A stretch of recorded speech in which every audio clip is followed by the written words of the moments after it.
The newsreels that were shown along with feature films knew a good thing when they saw one, cats in their place. Nobody black ever did anything very newsy in it.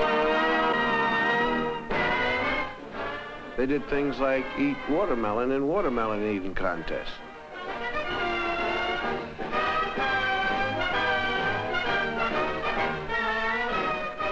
Then another favorite for the newsreel cameraman was to film people throwing things at them. Good sport. Some college football publicity man decided this was a good idea. And there were a lot of very funny golf pictures. If you weren't black, they were funny, I guess.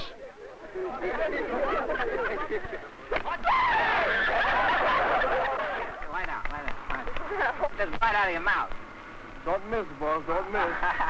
Well, you keep still, see? Otherwise, you'll have flowers in your room and you won't smell them. Oh, boy. Oh, wait, hey. Everything suggested the black man was nothing.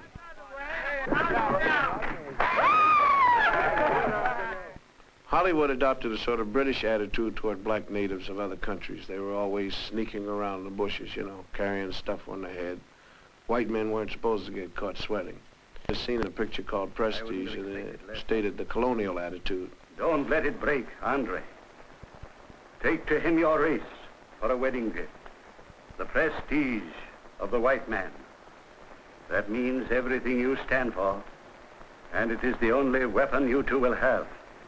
Prestige. But it is enough to preserve you. Yes, sir. And I'll try to remember it.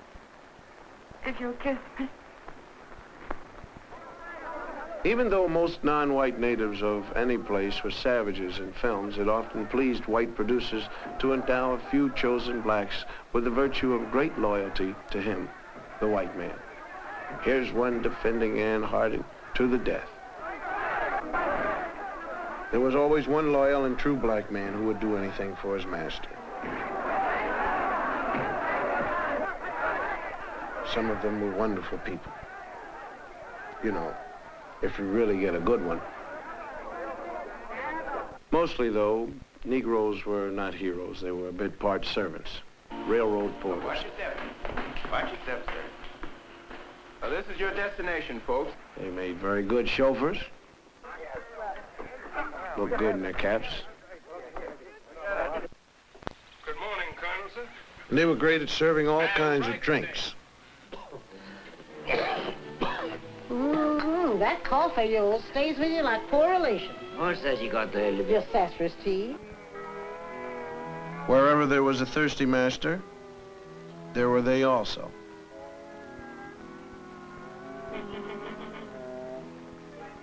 Mom, Beck. They played Aunt Jemima. Will you have enough? I don't know if I can stretch one small chicken, but as long as the water's running, we'll have soup enough. Lottie, will you take Kay upstairs and wash all that goo off her face and give her a good... And one question they never answered. When the Negro woman was taking care of the white woman's kids, who was taking care of hers? They did all kinds of odd jobs around the picture, like walking horses. When they weren't walking the horses, they were out back playing craps, of course. Recreation. They met people at the station for their masters. Is you folks, We've come all the way from Ireland. Mr. Milford's expecting us. Mr. Milford. Yes'm, you is which I'm looking for. I'm Mr. Milford's boy. His boy, you say? Yes, sir. Murphy's the name, sir. Did you say Murphy? Yes, Miss Murphy. They calls me Walking Murphy. Walking Murphy? Yes, sir. Most of us Murphys down here just sit. I walk. They make wonderful servants, all kinds in pictures. Dumb but loyal. Yeah. Jacques, isn't it a beautiful night? I just love parties, don't you? I beg your pardon? Thank you kindly. Yes? Hello? Oh, this is the Berrigan residence.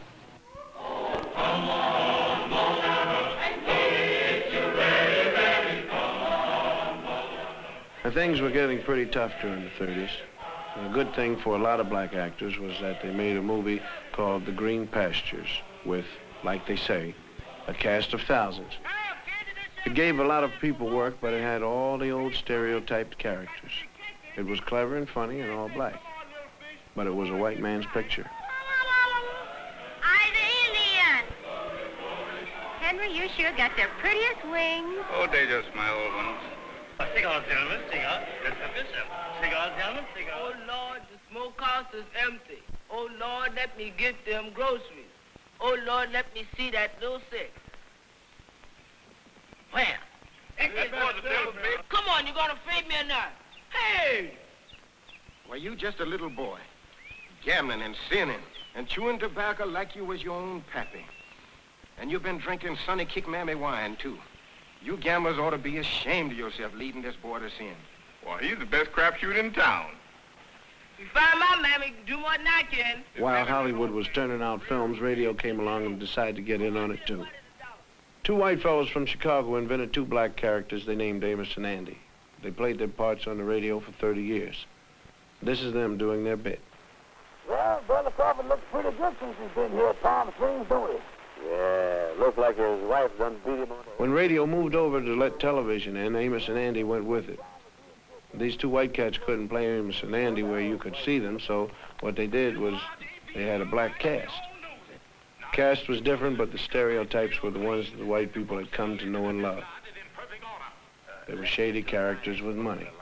Well, I got the books right here, and they're open to each and every brother complete inspection. Get your hands off of that thing there. So you want to see the financial books, huh? Yeah. Well, there it is. There it is. You done see them. The meeting's adjourned. They were still slow and lazy. Are you sure they are not here? Oh, yes, sir. They told me so themselves. Have them report to our office right away. I sure tell them, all right. I got to see. They had trouble with the English language, misused words a lot.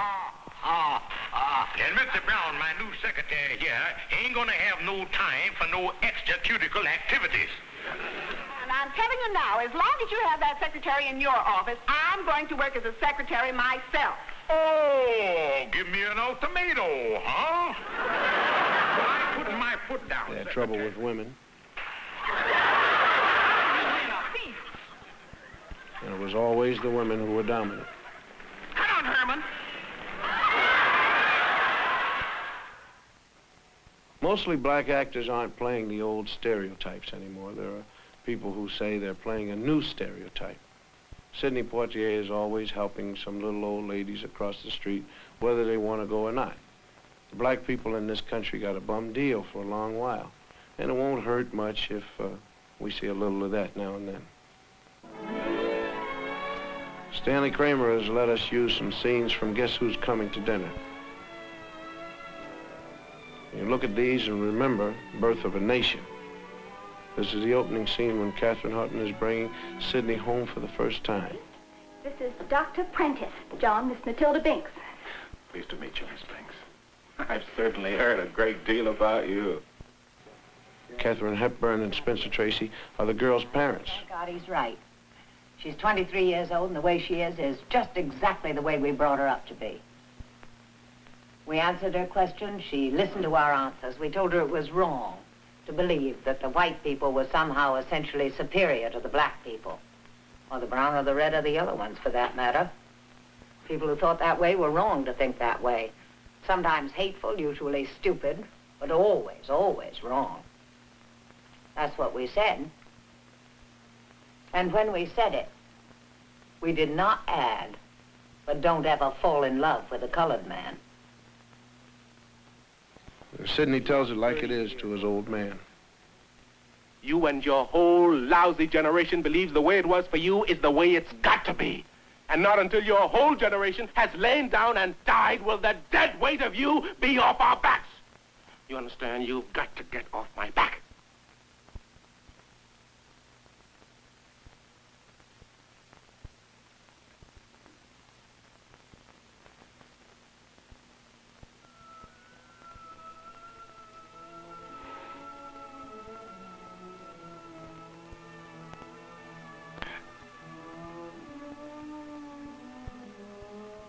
Dad.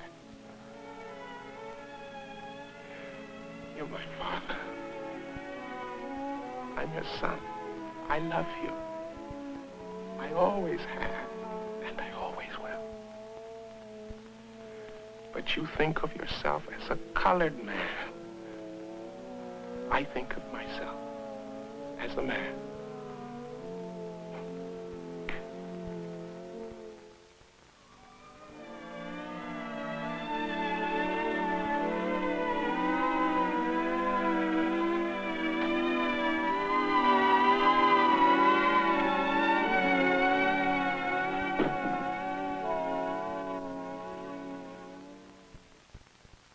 By the time the world of movies and the world of education get into the streets of black America, some strange things happen. Because what history and the movies have told the black man is that he's nobody unless he joins the white world. The white world only comes into the black ghetto by messenger.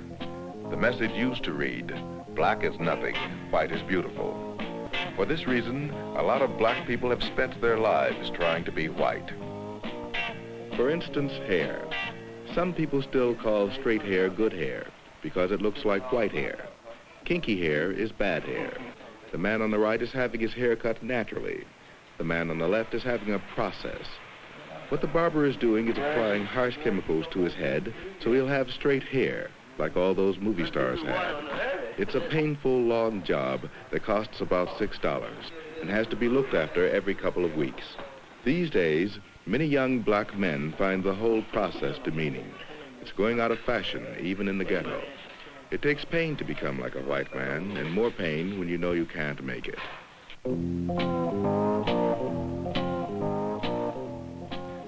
For a while, it seemed to the black community that the way to escape was to get as rich as possible and look as white as possible. And as affluence came to some black people, all the lessons of history and all the lessons of the movie seemed to be succeed on the white man's terms. So, the middle-class Negro took the white man's dreams and tried to make them his. Today, many middle-class Negroes have the education and the money to provide themselves with all the white man's dreams but one, universal social acceptability. He has not yet been able to join in any normal or casual way the white man's affluent society, so he has his own. The white man's attitudes still exclude the black man and the black woman. There's a fallacy in this country that says that any man by his merits can make it. That is not true. Do not believe that. It is not true. Because any man in this society cannot make it. That's where the whole fallacy is. The white man keeps saying to you, if you just stop being black, if you just stop shooting your people on Saturday night, if you just stop talking Negro dialect, if you clean yourself up, get yourself a job, you're going to make it in this society. It's not true. I know for myself I have a master's degree in social work, and I know that people won't accept me. And I was an honor student, and I know I can make it. They won't accept me. They don't discriminate against me because I'm a Christian. They're discriminating against me because I'm black. The message down here is coming in stronger. It's be yourself, be black. The new generation of black young Americans is asserting itself in a new and possibly disturbing way. Many black Americans are giving up on American society. If you can't wash white, even if you have the money, if you can't wash white because you are basically black, what you do is react, sometimes radically. Here is a measure of the reaction to white is beautiful. This is a storefront school in Philadelphia. The children are being given a black preparation before they enter the city's schools. They're not especially gifted children, they're just from the neighborhood. One black man named John Churchville put it all in finance. Right? You understand that? Yeah. All right. A number is a concept of quantity or an amount. That is wrong. No. A number is a concept of quantity or an amount. That is dead wrong. He's not only teaching new math to children whose ages range from 17 months to 5 years, he's decided to give them the emotional armor they need to protect themselves against the education they're sure to receive when they start kindergarten. Any anybody tells you something wrong, are you going to do it? No! All right. What do you want, Janelle? I want freedom. When do you want it? I want my freedom now. No, you have to wait till next week, Janelle. You can't have it now. How can you wait till next week? Yes. Okay. Sit down. All right, young man, stand up. When do you want your freedom, young man? I want freedom now. You can wait till next week, though, can't you? No. Michael, you just have to wait till next week. You can't have it now. Are you willing to wait till next week? No. Suppose I said that you have to wait till next week. Now, you're going to wait till next week, aren't you? No. How are you going to get your freedom? I will use any means necessary to get my freedom. Any means necessary? Yes. You know, all right, sit down. Young man, what is your name? My name is Eric Houston. Levante.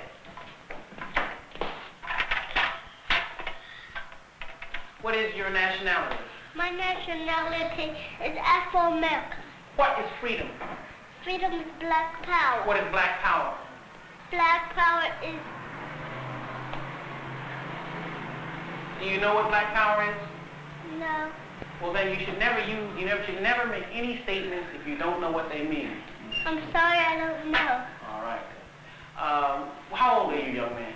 I am 4 years old. You're not 4, Eric. Now, you tell me your right age. How old are you? How old are you? I am 4 years old. Are you sure you're 4? Yes. You're going to let me turn you around and tell you you're some other age? You're 6 years old, Eric. No. I can't hear you, Eric. No. Are you being frightened by me? No. I'm the teacher. I said you're 6.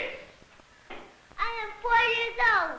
All right, then. You stand up for it, then. You shouldn't be weak. You stand up and say it. You ought to scream it in my face if I try to tell you different, right? Yes. Have a seat. Stand up, young man. Are you a Negro, Travis? No. Are you a flunky, Travis? No. What are you? I am black and beautiful. And what else are you? Are you a boy? No. What are you? I'm a man. What kind of man? Black and beautiful man. Or what kind? Are you an old man or a young man? Young man. Very good. Very good. Are you going to let somebody just make you a boy? No. All right. Suppose I tell you something wrong, Travis. Are you going to do it?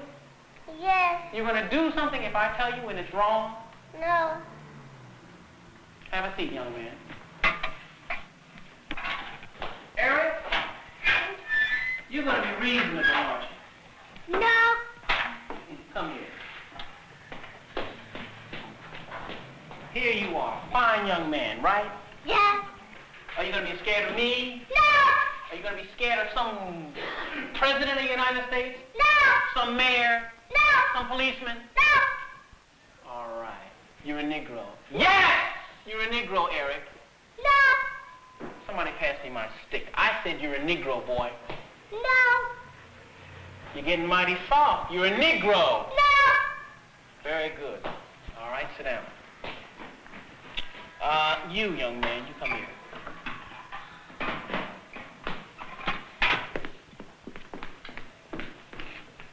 Your nationality is American Negro. Yes. No.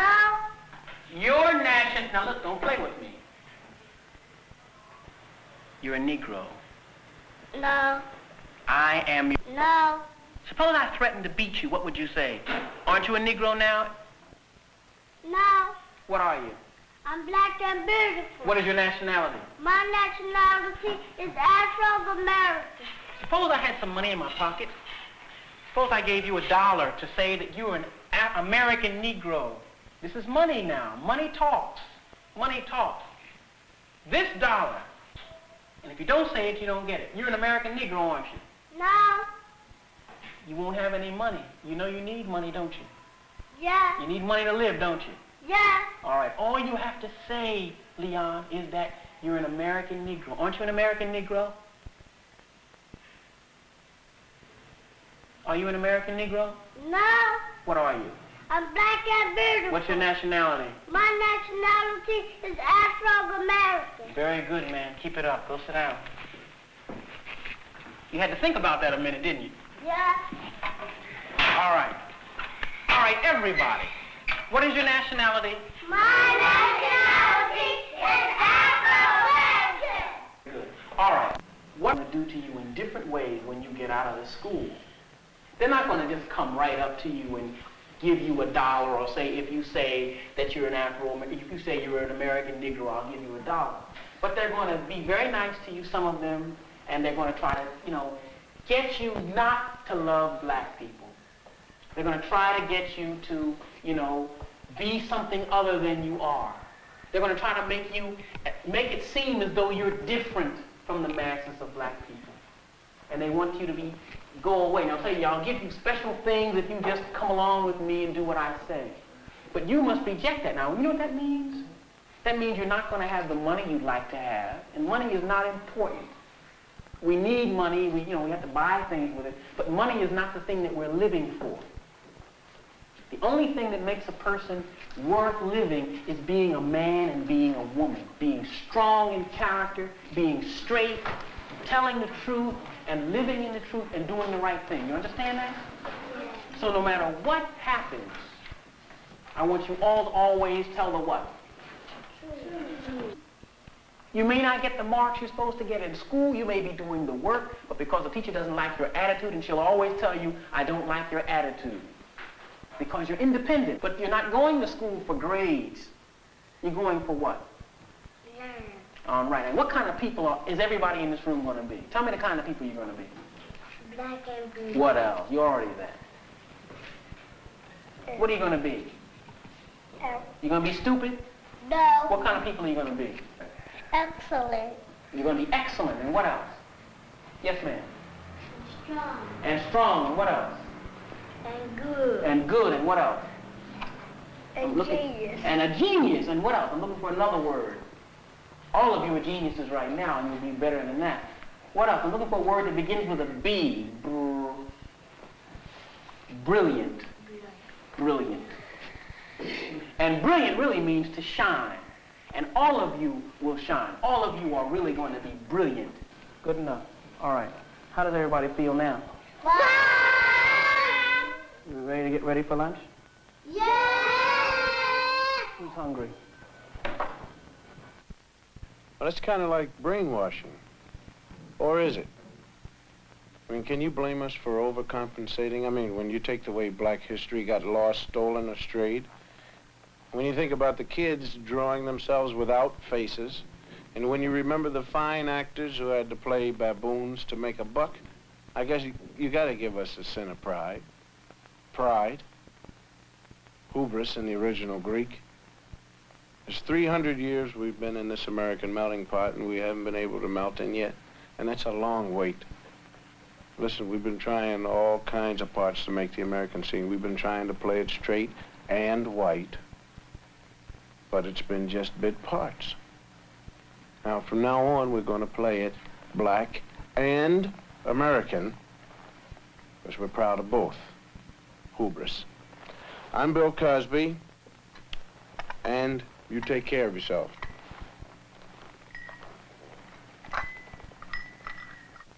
All right. What is a set? A set is a collection of objects. What is a subset? A subset is part of a set.